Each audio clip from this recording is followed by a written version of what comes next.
Good day, everybody, and welcome to another edition of the Military and Foreign Affairs Network. I am your host, the voice of reason. So first, I wanted to apologize. My last video that I made about the ongoing Eritrean invasion of the Tigray region, the continued civil war that is taking place inside the former state of Ethiopia. The sound clarity, obviously, there was an issue.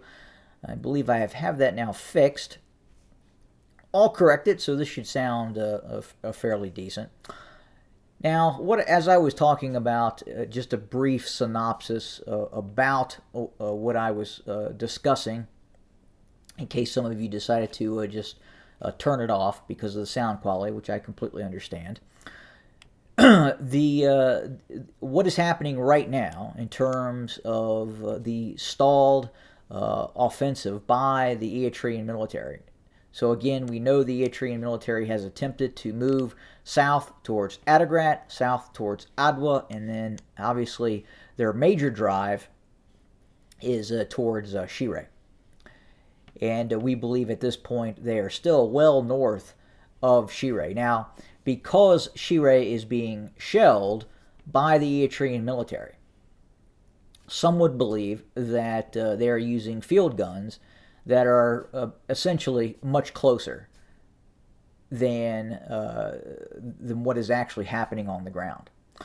Now, there is a alternative method to the Eritrean shelling of Shire, and as I discussed it before, they're using these long-range BM-27 Uragan multiple launch rocket systems, which essentially could be fired from Shiraro or other places up to 70 kilometers north of Shire at elevation and could hit Shire.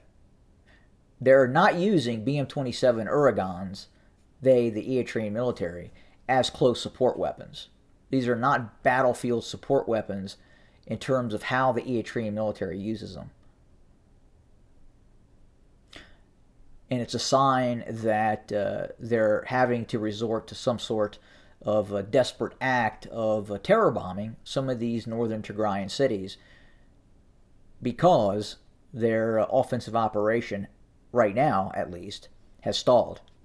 It is stalled near Adidaro, and they have not made any traction near Rama in this locale, and then again north of Adigrat as well. So again, quick synopsis. Just because they are shelling Shire does not mean these field guns that are being used to shell Shire are south of Adidaro. These could be, in all probability, are long-range multiple launch rocket systems, BM-27 Uragans, that were provided by Belarus back in 2007. Food for thought, but we're going to continue to monitor what's happening. We do know, as we talked about before, significant amounts of Eritrean forces have been committed to this endeavor, and right now, again, they're not making much headway. Obviously, if that changes, we'll definitely report it and discuss the ongoing situation as we receive more information.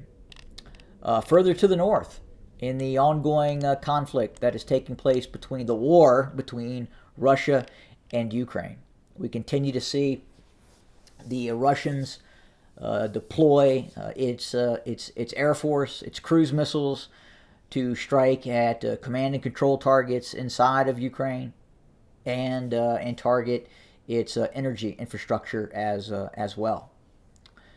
It does not look like Russia has decided as of yet to unleash all of the power that it has upon Ukraine as of yet. Could the Russians completely turn off the lights in Ukraine? They could, but they have not done that yet. And it's interesting to see that, especially in light of the attack that occurred on the Kerch Strait Bridge. We're still trying to figure that out, and what that was, and what was used to attack the bridge. And at this point, we still don't know. Based on what I've seen, I don't believe it was a truck bomb. We've seen some theories believe it was some sort of semi-submersible. It was some sort of possible waterborne drone, but that would have to have packed a hell of a lot of explosive to do what it did. And it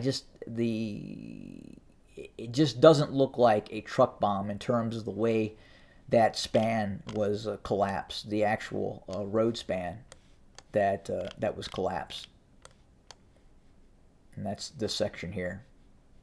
Probably not at this locale, different locale, but essentially you get the idea. So again, was it a truck bomb? Was it a waterborne device? Was it a cruise missile? To me, it looked like something other than a truck bomb, a guided weapon. Difficult to say. Some believe it was the Russians themselves that did this.